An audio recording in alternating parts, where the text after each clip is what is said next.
केतन लाल के हत्यारों को फांसी दो, फांसी दो, केतन लाल के हत्यारों को फांसी दो, फांसी दो। भारतीय सरकार में एक बहुत बड़ी नाकामी है, क्योंकि वैसे आप भारत के संविधान की बात करते हैं और संविधान में ऐसे अधिकार हैं। केतन लाल का सिर्फ यही एक कसूर था क्योंकि वो एक दलित था।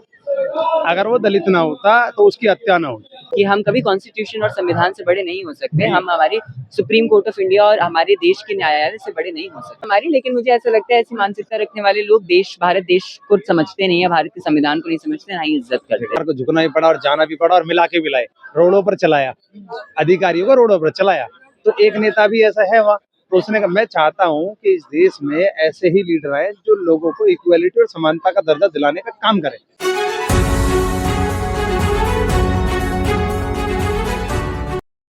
कई लोग ऐसे आए जिनको हम जानते तक नहीं थे, लेकिन जब उन्होंने देखा कि समाज के लोग का लड़के का इस तरह से हर्ष किया है, वो आके हमारे पास बैठे और अपना दर्द बताया।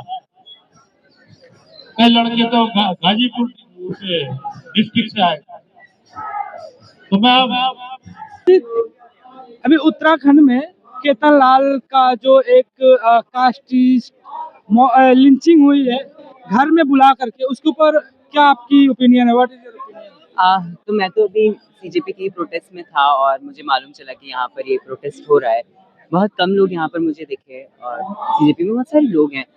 मुझे ऐसा लगा कि नहीं, हमें भी यहाँ सपोर्ट दिखाना चाहिए, क्योंकि युवा होने से पहले, विद्यार्थी होने से पहले हम भारतीय हैं और भारतीय होने के नाते हम सबका कर्तव्य बनता है कि जो कुछ निचलापन हमारे देश में किया जा रहा है इन सबको एड्रेस किया जाए। हम नहीं करेंगे तो कौन करेगा? और मुझे ऐसा लगता है ये सब अनएजुकेशन, ये सब अशिक्षा है। जब बराबरी की बात आती है, जब एक समांतर रेखा पर खड़े होने की बात आती है, तो मुझे ऐसा लगता है हम एज एन सोसाइटी फेल हो जाते हैं।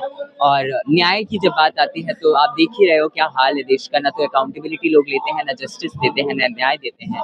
जो भी हुआ है इस बच्चे के साथ बहुत ही ज्यादा गलत है, बहुत ज्यादा शर्मनाक बात है ये।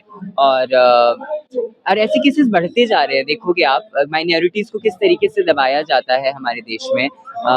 और अभी ऐसा हो रहा है, हम 2026 हैं और भारत को आज़ाद हुए 75 साल से ज़्यादा हो चुके हैं और अभी भी ऐसी स्थिति में हम अटके हुए हैं, जो दिखाता है कि हमारा एजुकेशन सिस्टम कितना नीचे चला गया है। अभी मैं पढ़ रहा था कि 9th क्लास से कैसे प्रीएम्बल हटाया गया। प्रीएम्बल हटाया जाना ही अपने आप में, मुझे ऐसा लगता है सरकार कैसे इंडिकेट कर रही है कि इक्वालिटी और इक्विटी को दरकिनार कर दो आप, बच्चों को समझ ही ना हो बचपन से। तो आप देखिए कि कितना इक्वालिटी के बारे में हम कितना पीछे जाते जा रहे हैं।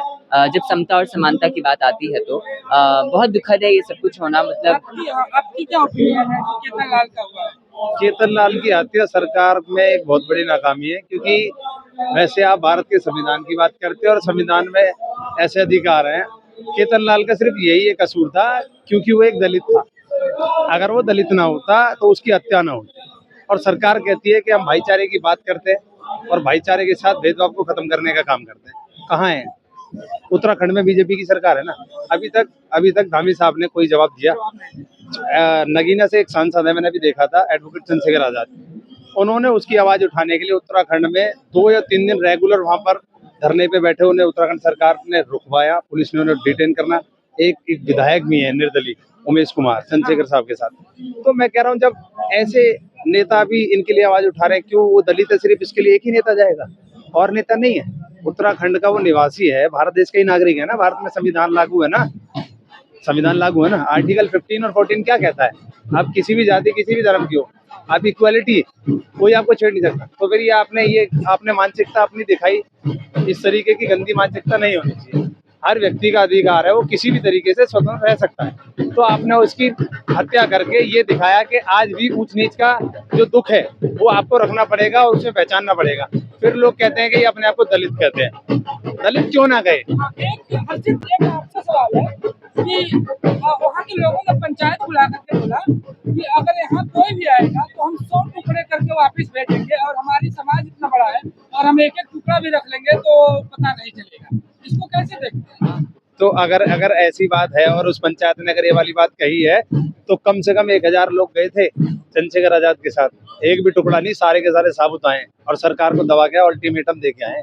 अभी वहाँ धरना भी होगा बहुत बड़ा। अगर सरकार ने जो मांग इन्होंने रखी है सरकार से कि जो मुआवजा और नौकरी की बात कही है, किसी के घर का चिराग बुझा दिया आपने, बहुत आसान होता है। और सबसे बड़ी बात ये लोग ये इतनी धमकियां देने वाले डराने वाले लोग होते कौन है? क्या ये हमारे देश के न्यायालय से बड़े हो गए हैं? क्या ये संविधान से, कॉन्स्टिट्यूशन से बड़े हो गए हैं? चीफ जस्टिस से बड़े तो ये ऑफ कोर्स, मतलब जो करना होगा न्यायालय करेगा, न्यायालय देगा। ये कौन होते हैं न्याय देने वाले? ये कौन होते हैं डिसाइड करने वाले?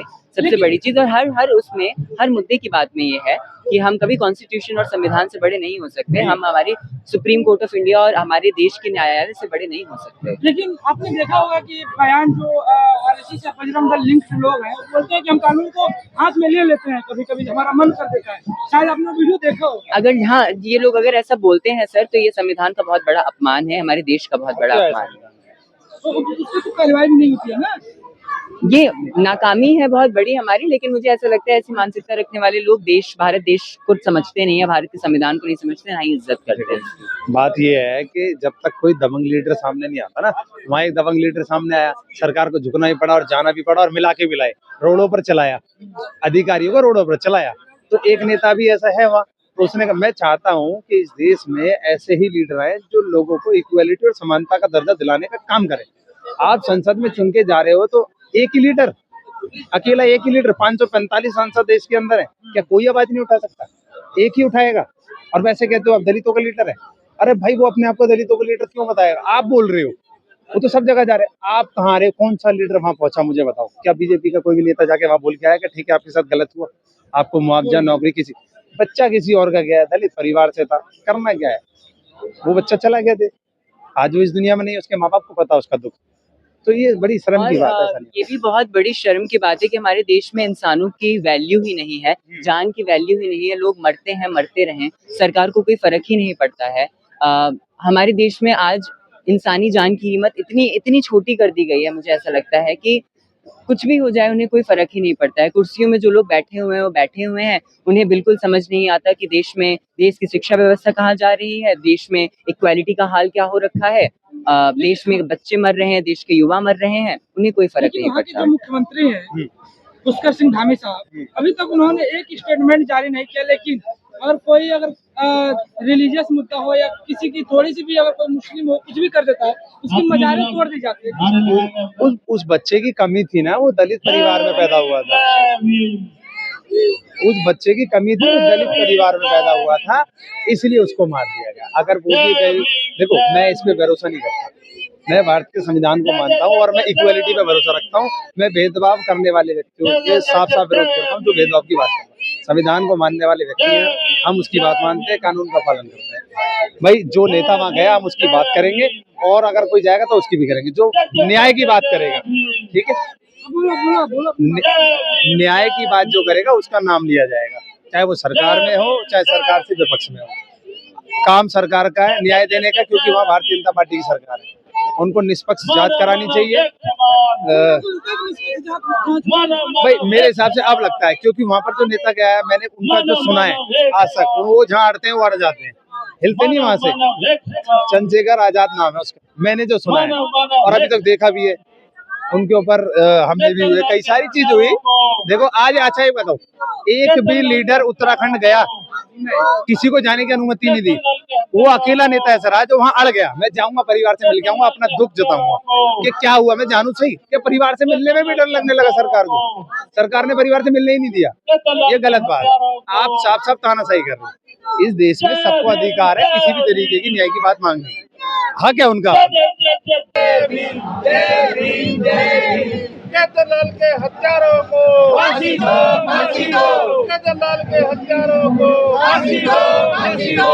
केजरीवाल के हत्यारों को फांसी दो, फांसी दो। केजरीवाल के हत्यारों को फांसी दो, फांसी दो। मानव एक समान, एक समान, एक समान। जय भीम, जय भीम, जय भीम, जय भीम, जय जय जय जय जय भीम, जय भीम, जय भीम, जय जय जय जय जय भीम, जय भीम, जय भीम। फांसी दो, केजरीवाल के हत्यारों को फांसी दो, फांसी दो।